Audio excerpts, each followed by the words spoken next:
Poslanec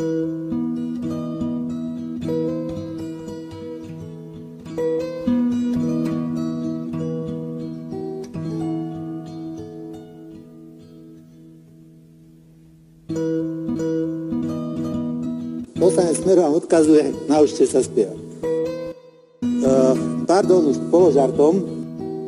Ja chcem upozorniť vážených občanov a ľudí tejto krajiny, a vyzerá to zle. Vážení, vyzerá to zle.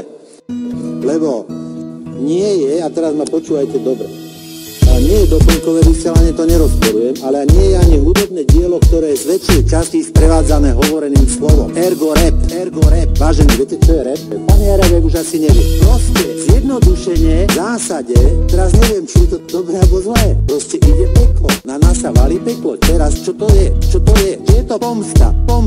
Pána Maďariča, tie rádia nebudú ich hrať, alebo ich budú hrať nad tú kvotu. Čiže 20% haberá spol, to je všetko v poriadku, to je tých 20%. To je rap, tak je hudba, oni teda do toho tak hovoria. Vulgárne, hore dole, a ja sem tam sa prichytím, že sa započúvam. Majú akože sú empatickí, sociálni,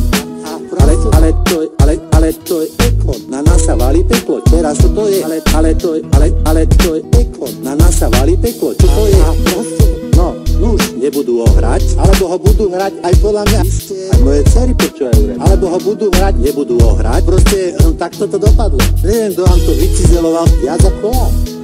Láska prší, ale reperi, rap na rozdiel možno od nejakých hudobníkov, čiže tu je pes zakopaný, ale reperi, rap častokrát, proste reperi sú out, vlastne vy ste ich odstali, tu je pes zakopaný, aj moje dcery počúvajú rap, tu je pes zakopaný, aj moje dcery počúvajú rap.